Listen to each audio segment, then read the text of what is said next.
Esas organizaciones son las que han vuelto, digamos, la mirada al trabajo de trata de personas. Entonces, digamos, hacen uso de las tácticas que ellos utilizaban para el transporte de droga, el trasiego de droga, están bien armados, son más brutales, menos sofisticados, digamos, en el trabajo, y simplemente levantan a las muchachas donde las ven, van en la calle transitando en sus vehículos típicos de estas camionetas típicas de crimen organizado, le echan ojo a la muchacha y la levantan en cualquier lugar. Ha habido veces en que han entrado a restaurantes a levantar a 4 o 5 chicas, a la universidad, a un centro comercial o a su propia casa enfrente de su familia.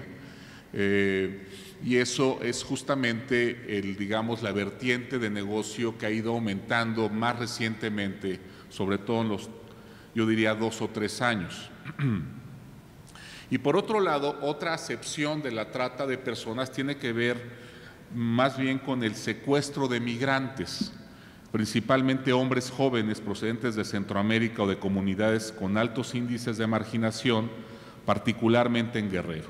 Esta práctica la llevan a cabo células de los Zetas y otras organizaciones con presencia en las principales rutas de migrantes con fines de reclutamiento criminal. Pues esta es otra modalidad también muy recurrida. Básicamente el modus operandi es en estaciones de autobuses, básicamente por toda la ruta del Golfo, va a haber células criminales que van a estar avistando generalmente a hombres jóvenes fornidos de cierta estatura que van a ser útiles para entrenarlos como sicarios, ¿no? Es también un trabajo forzado, justamente, digamos, aquellos inmigrantes asesinados de Centroamérica, alrededor de 80, que asesinaron en 2010, 2011, tuvo que ver con su secuestro, y después ellos rechazaron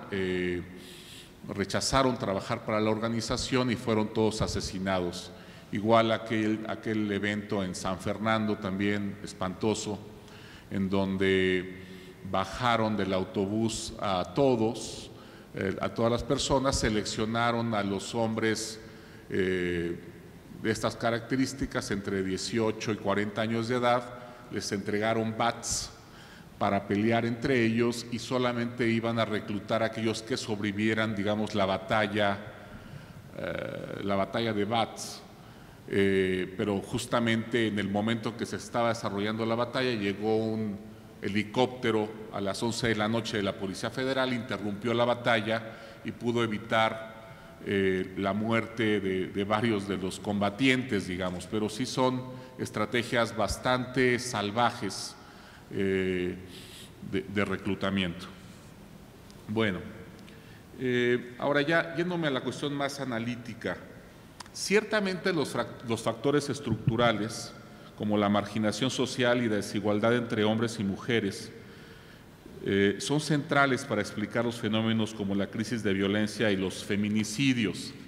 Sin embargo, es importante destacar que hay otros factores de carácter coyuntural o contextual, son variables más pequeñas, más dinámicas, que registran una mayor variación a lo largo del tiempo, que son igualmente importantes y sobre la que me parece a mí que es más viable incidir desde una perspectiva de instituciones de seguridad y justicia.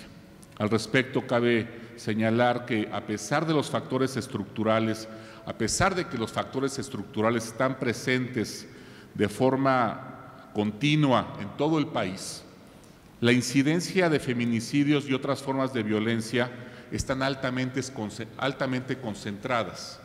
Entonces, en el corto y mediano plazo, la mejor forma de prevenir el mayor número posible de feminicidios es mediante la atención oportuna de los factores coyunturales que los generan.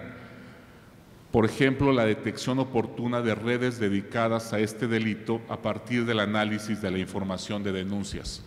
Aquí algo que se lo comento a Mario Luis, porque Mario es de las personas que yo conozco que le gusta mucho el trabajo de construcción de bases de datos y de hacer trabajo estadístico que acompañe a la reflexión, digamos, sociológica, a la intuición sociológica, es armar, y bueno, justamente hace poco lo reconoció el INEGI por ese esfuerzo, es que se armen bases de datos, como yo lo hago en mi empresa, de fuentes abiertas, para ir detectando las rutas por las cuales, bueno, en primer lugar, cuáles son las colonias donde levantan estas muchachas. Yo ahorita tengo una base que acabo de terminar de 3,000 desaparecidas, jovencitas. Es una base de los últimos 6 años. Voy a escribir yo creo que un artículo en Nexos pronto sobre esta base.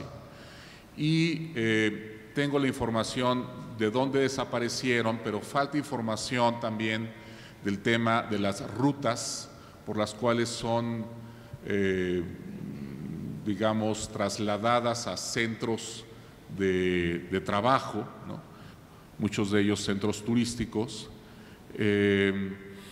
Y digamos, con esta información más con variables coyunturales o contextuales más aterrizadas es con la que podríamos tener un mapa accionable para que el tomador de decisiones, ya sea organizaciones no gubernamentales de carácter preventivo o las propias autoridades policiales o ministerios públicos, pudieran empezar a tomar cartas sobre el tema, ¿no? Realmente, si nos esperamos a que el gobierno se encargue de este asunto, van a pasar muchos años, porque como les decía al inicio de mi charla, ahorita básicamente están en el tema de homicidios y extorsión.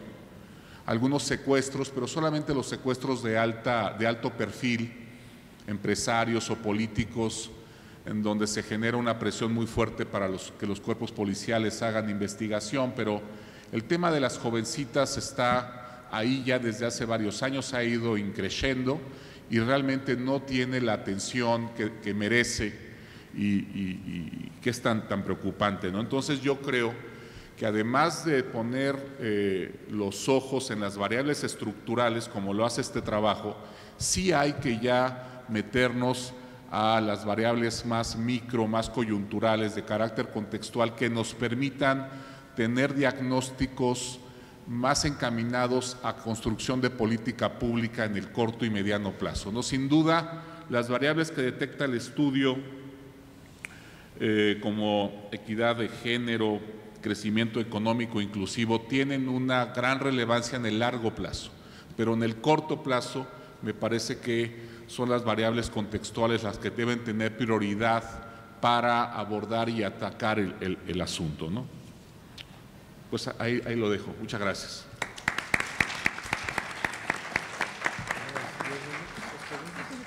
Tenemos 10 minutos para algún comentario que quiera hacer el público. Muchas gracias, Eduardo Guerrero, por sus comentarios.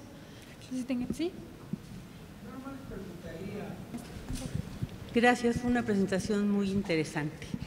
Yo nada más quisiera un poco como tratar de ver si podemos deslindar dos términos. Uno es el feminicidio, que como está conceptualizado y como lo hizo la Suprema Corte, me parece, tiene que ver con la muerte de una mujer por cuestiones mucho más personales. No está, por el hecho de ser mujer es la máxima expresión, pero generalmente está o lo hace alguien que estuvo o está relacionado sentimentalmente con la mujer que muere. Y otro es la desaparición de las mujeres por la trata. O sea, son formas de violencia contra las mujeres, pero creo que a la hora de armar los datos es muy importante diferenciar ambos tipos de violencia que sí están relacionados con el hecho de ser mujer, pero que tiene fuentes y consecuencias, me parece, distintas. Nada más.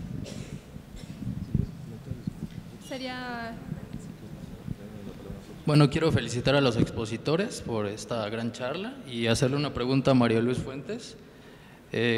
Cuando desaparece la línea entre el mercado negro, que es el ilícito, y el regulado, que es el legal, esto es la legitimidad del Estado de Derecho como una de las partículas fundamentales del Estado-Nación. La función del cambio social sería la inversión en educación y en el aparato productivo en vez de en el militarismo. Y con estas 3 preguntas ya damos cerrado un poco y le damos la palabra a los comentaristas y al expositor para cerrar con esta mesa. Por favor. A ver, muy puntualmente, el feminicidio clásicamente es un crimen de odio, el cual por ser mujer se le priva la vida. No está relacionado hasta donde yo tengo que esté totalmente vinculado, digamos, a una relación sentimental o de cercanía, sino simplemente es un crimen de odio porque mujer se expresa y tiene esta enorme dimensión social. Lo que tratamos en el informe, en el capítulo de este informe, es mostrar cómo nos acercamos a la pregunta, a la percepción que podemos hacer de que ha crecido las violencias, todas las violencias, incluso trata y abuso, violaciones sexuales, extorsiones, lenocinios, son crímenes relacionados.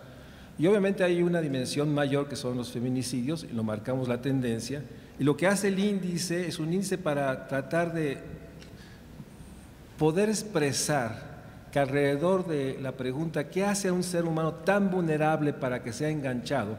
¿Qué dimensiones podemos asociar? Limitados a las bases de datos.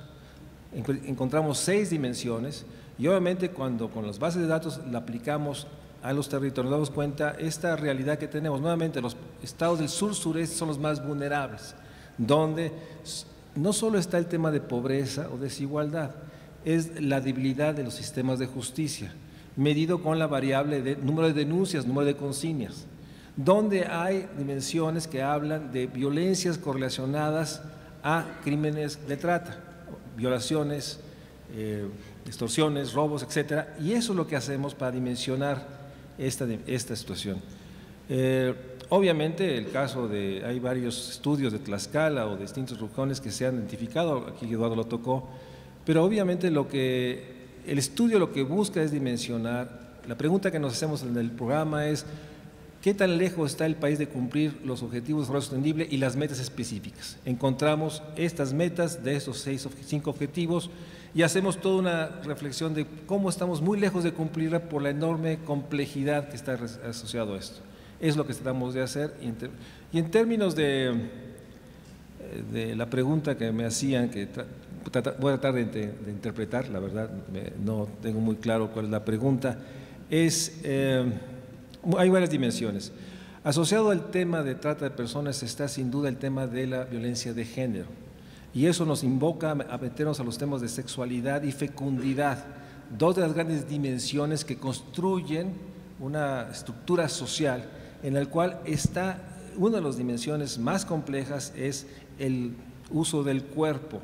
El cuerpo en el que algunas visiones piensan que es el cuerpo, que sí es una mercancía y como tal puede ser intercambiada entre adultos por un precio y está dentro de la libertad, o el cuerpo es una mercancía totalmente diferente que no puede ser más que abordada desde lo que se llama, o han llamado algunos expertos, los mercados que son mercados depredadores o mercados nocivos, en los cuales un intercambio del cuerpo siempre hay una relación de poder al interior de esto.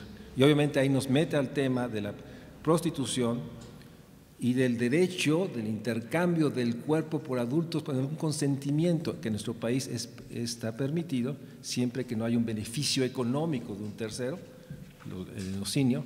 Y en ese debate está la complejidad de la dimensión de trata entendida solo como explotación sexual. Y subrayo que ahí hay una enorme distorsión porque entonces se invisibiliza la trata más dura que tiene que ver con la explotación laboral, ¿sí? La mendicidad forzada, la enorme cantidad de esos 2.3 millones de niños trabajadores en que muchos de ellos están siendo violentados sus derechos, hay explotación laboral y en algunos casos hay trata de personas, son delitos diferentes. En fin, hay una enorme distorsión, pero por distintas razones, que no es el momento, hemos enfatizado el tema de la explotación sexual invisibilizando las otras explotaciones que son también el objetivo de la trata. No sé si… Quisiera agregar algo rápido. A veces, con la misma persona se pueden cometer diversos delitos. Por ejemplo, cuando tú levantas a una muchachita de estas, lo primero que se reporta es una desaparición. Luego la muchachita aparece en un bar ofreciendo servicios sexuales, ahí es trata. Después viene el tema de que alguien termina enamorándose de ella, no es correspondido a ese cariño, como le quieran llamar, y la jovencita es asesinada, ahí viene el feminicidio. Entonces, si, digamos, hiciéramos un análisis longitudinal de la trayectoria de esta muchachita que fue secuestrada, vamos a ver que aparece en distintos momentos como víctima de distintos delitos. Entonces, ese es un tema, digamos, analítico, complejo, que hay que cuidar en el momento también de hacer cálculos y estadísticas sobre el tema, ¿no? En fin, los felicito, ojalá sigan avanzando en este trabajo.